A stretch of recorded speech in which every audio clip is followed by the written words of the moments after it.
Dito may mga espalto po yan. Kung makikita nyo po yan, yung mga maliliit na yan. Mga espalto po yan.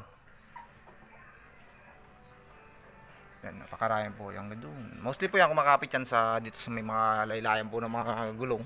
Yan. Sinakuha po natin yan sa daan kapag yung muulan po. Yan, tumatalsik po dyan. Yan pong papakita namin sa inyo kung paano natin tatanggalin yan sa napakadaling paraan po. Sa afford. Tatanggalin po natin lahat dyan sa may ano. Yan, buong putan po natin yan. Check po natin mabuti kung marami pong mga espalto. Ayan, ngayon dyan dito. Ayan. Ito po yung gagamitin natin sa tatanggal po tayo ng mga dumikit po ng espalto sa ating unit. Ayan. Paint thinner po yan or kerosene, gas. Mabibili po yan sa mga paint center or kahit sa malapit po na hardware sa inyo. Sinalin lang po natin dito sa may ano, lagyan na to para may spray po natin siya. Saka ito po, gagamit po tayo ng tela. Ito. Cotton po to. Huwag po tayong gagamit ng magaspang kasi maaari pong makagasgas po yung mga yun. So na po yung ano, sinalin lang po natin dito yung gas para may spray po natin siya. Spray lang po natin na ganyan. May sprayan po natin sa lahat. Tapos kaya lang po natin na nakababad siya dyan. Mga 15 to 30 minutes po yan. Kung saan na po siya matatanggal talaga. As pupunasan na lang po natin ng malinis po na tela. Napaka-safe po ang gamitin na itong ano, kerosene or gas or paint thinner. Kasi kahit na nakababad po talaga siya.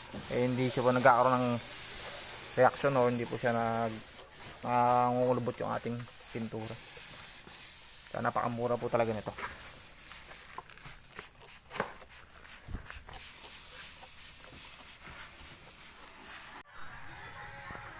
Nasa 15 minutes na po na nakalipas.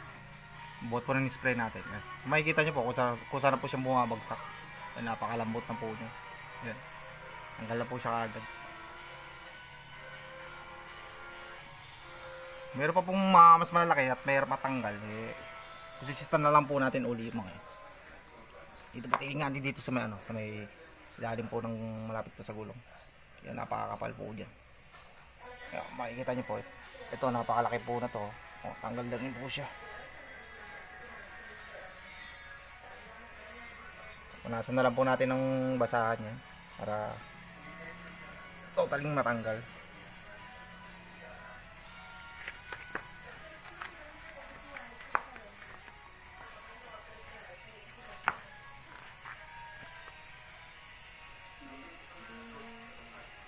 Halos okay naman na po siya lahat, malambot na po siya lahat.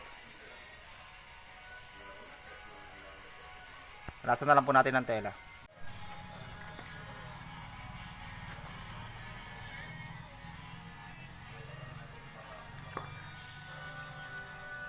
So, pinupunasan na po natin ng tela para makita nyo po mabuti.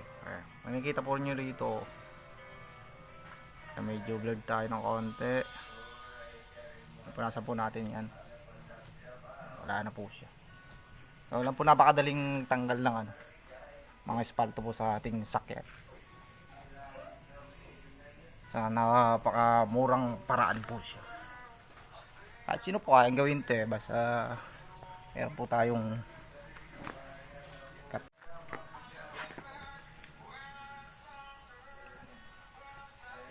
mga DIY po yan, kayang kaya.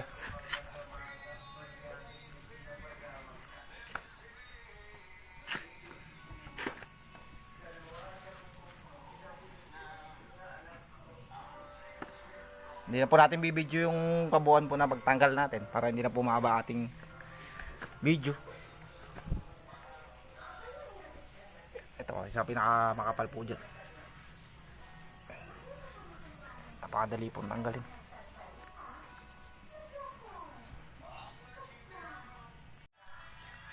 Yan na po yung result ng ano, pagkapunas po natin ng tela po kanina. Yan.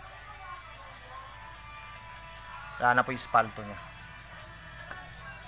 Kung meron po tayo makikita mga black pa po dyan. Tuwad po nito. Ano na po talaga to. Scratch na po to na maliit.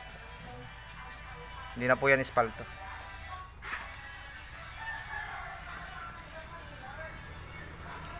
Linis na po siya.